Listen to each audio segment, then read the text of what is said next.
even bringing it to IEP meetings. Families were able to see it They more love that. visually Yep. versus just like me explaining 30% of the time this happened. Yeah. And they're like, I don't understand what that means. Welcome to the Misfit Behaviorists podcast. Join your hosts, Audra Jensen and Caitlin Beltran, here to bring you evidence-based strategies with a student-centered focus. Let's get started.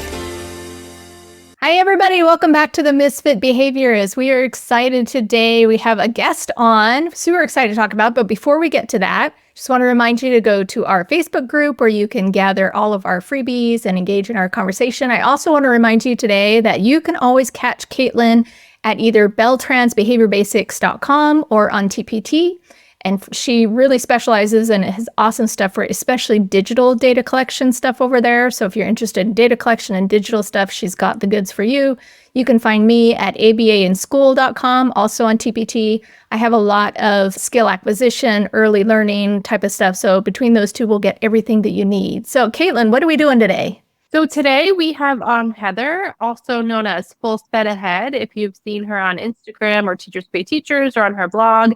And I thought we would talk a little bit about data collection. But first, Heather, why don't you tell us a little bit about yourself and where you're currently working? Yeah. Hi, everyone. I am a special education teacher by nature. I spent 8 years in the classroom in self-contained classrooms, mostly with middle school and high school students. I think middle school was definitely my favorite. And, after COVID kind of hit, I realized something needed to change, and I had completed my master's program in teacher leadership. So decided to pursue that. I started off as an instructional coach at a private autism school and have grown into a curriculum and assessment coordinator at that school. And I'm going into my third year. That's awesome. That's such a cool path that you took, a little bit of everything. Yeah, for So sure. in your current role, what does that look like day to day for you? Yeah, so it's a lot of it of everything. So I get to support in classrooms and do some co-teaching, giving suggestions, feedback on lessons, classroom structures. There is a mentorship program that my school does, so I support some of that on the back end of helping teachers just be better teachers. And then I do everything curriculum and assessment related. So if it's bringing in a new curriculum for our school or getting teachers to pilot a program so that we can try it, and assessments. So state assessments are a big undertaking, especially in the spring. So somebody kind of oversees that, and that's my job. That's awesome that teachers have you as that support system, because that's such a daunting process. Speaking of assessments and data, what kind of data are you collecting in classrooms, day to day, and what kind of tracking system are you using? Yeah. So day to day, it's IEP goals, it's behavior, it's life skills based. So literally everything that the student does, from transitioning to being able to make their own lunch. We really do all the things and just track that progress. I would say probably not every single day, it's every little thing, but we do try to get as much data as possible. A lot of our data right now is paper data, but I do have some teachers that are moving and transitioning to digital data. Okay, so when you say digital data, I've seen some of your stuff. I know you're a Google Forms wizard, and that is really cool for me because I mostly work in Google Sheets, and I love Google Sheets for a lot of reasons, but I do love Google Forms and I want to get better at it because it seems really user-friendly. So is that how you kind of pitch this to your teachers to get some buy-in from them? Yeah, definitely. So it is Google Form based. So you plug the questions in with the date and staff name. All of that information gets into a form, you fill it out, and then, yes, it does eventually go to a Google Sheet, and that's where you make all the fun charts and graphs. That is the most fun part. So when we were thinking about plugging this into Google, and then, of course, it's storing it for you, are there any issues with confidentiality there?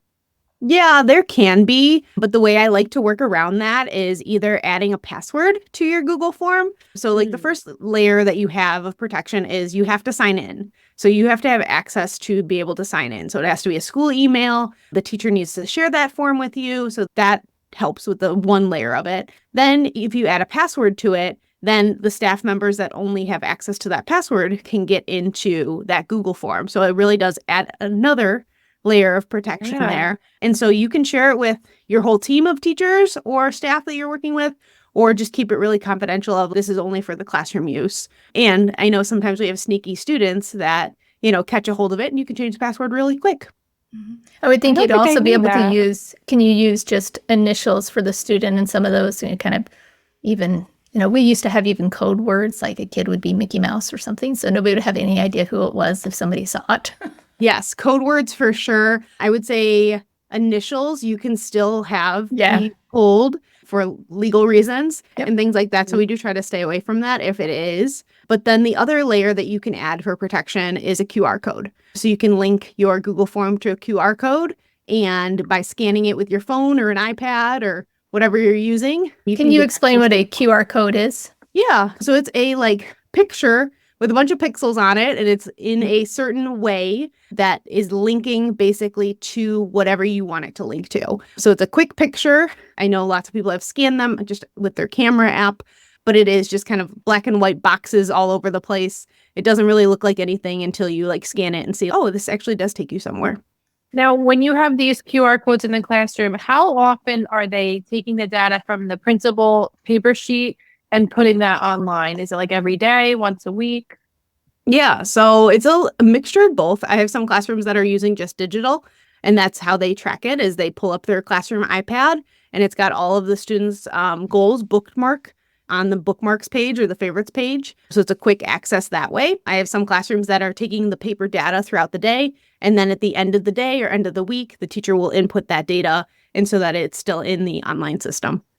Yeah, we used to do that. Okay. We'd do kind of a hybrid. We'd have everybody, they'd have all their data sheets and stuff. We'd collect them at the end of the day or the week, depending on which. And then we had a tech that was assigned the task of all plugging all those data in. So that was fun. Yeah. And what I love about that too is just with anything in Google, once it's in, it's in. So, I mean, if you're old enough to remember, when we were putting it into Excel and saving it on a flash drive or something, and every once in a while it would go corrupt or something. Or you and forgot to save. You forget Yeah. to save, and then you're like, I lost it all. It's gone. And I think with Google, it's pretty impossible to accidentally delete it. Although I guess there's a way. Yeah. Oh, there's always a way. But, I always love it too that if it's inputted wrong for some reason, like maybe you did a typo and press submit too quick, you can go into the Google Sheet once it's completed and make that change. Or you can just put in a new submission and then delete the bad one.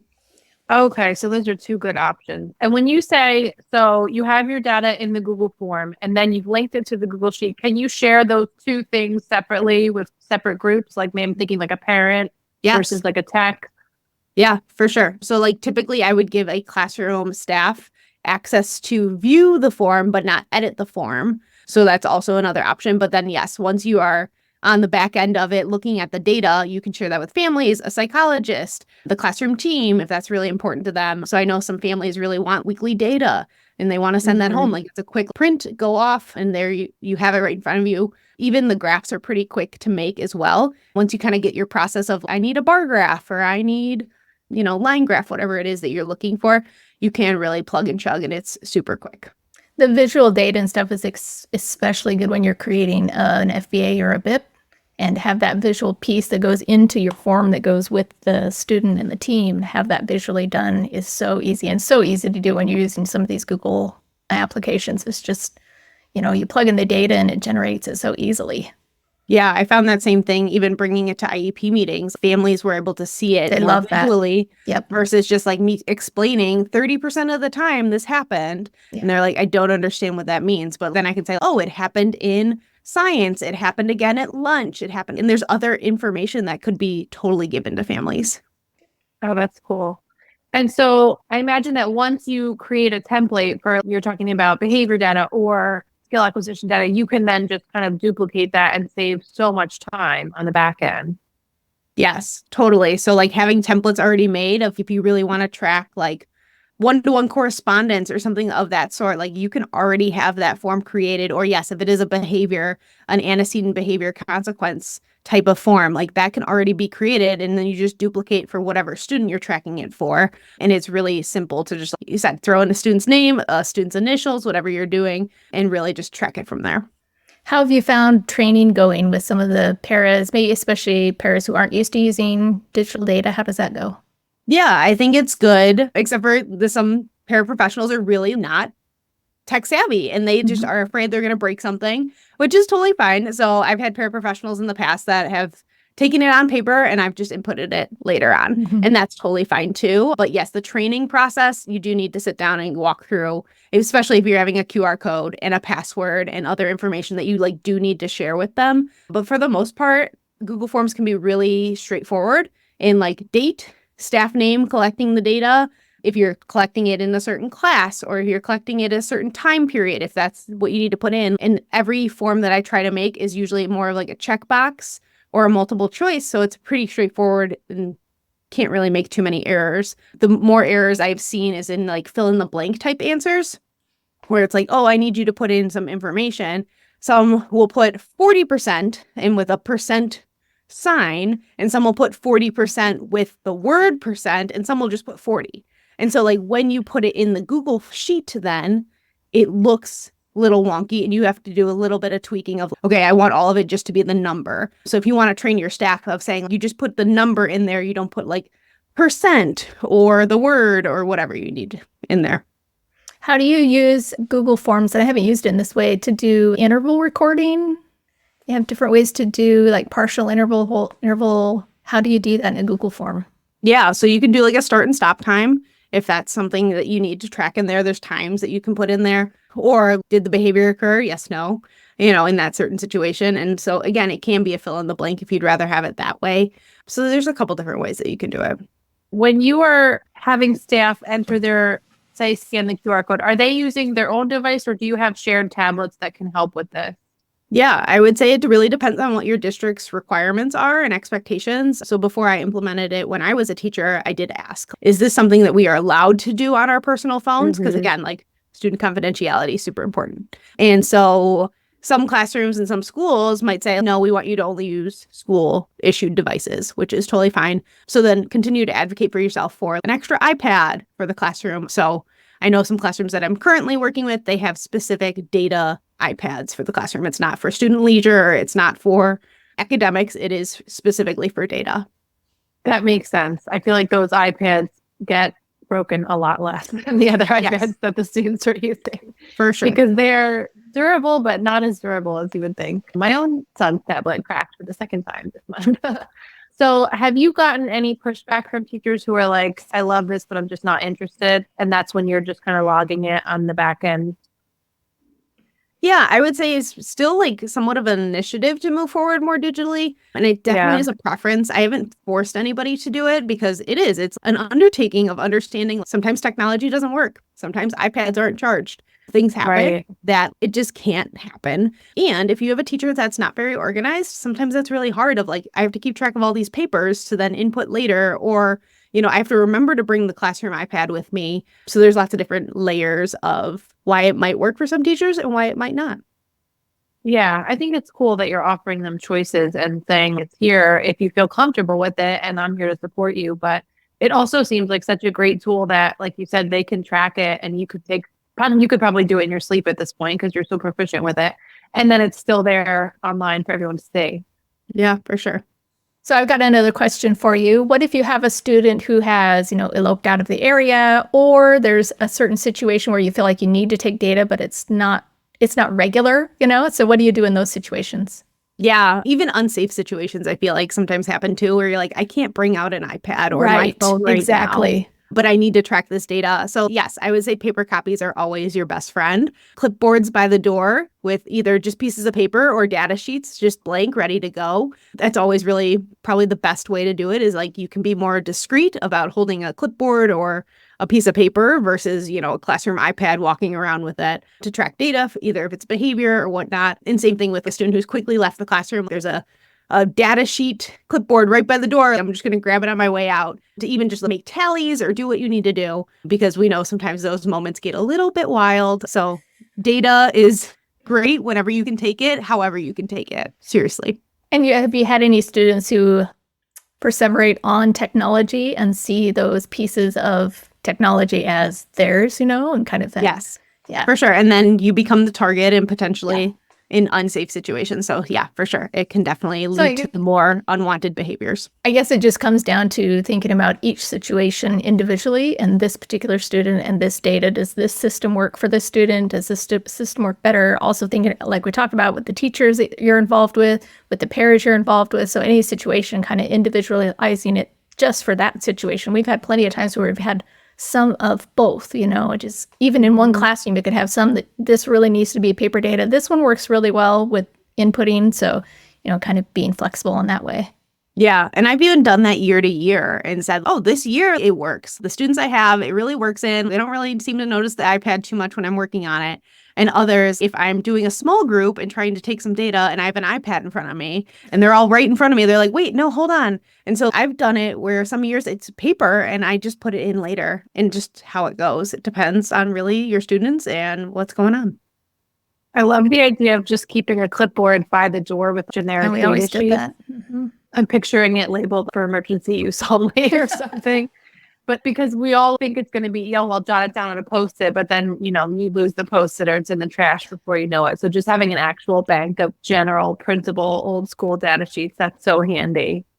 Yeah. And even it doesn't have to be a data sheet, just pieces of paper sometimes is super helpful of like, all right, I need to write down the scenario that is happening, like antecedents, behaviors, what happened before all these situations. And so especially if you need to fill out a behavior report at the end, sometimes it's really helpful to take notes at 9:06, this happened, 9:10, this happened, which maybe you won't be able to type on an iPad as fast, right? But you can take quick notes at least to kind of get you started.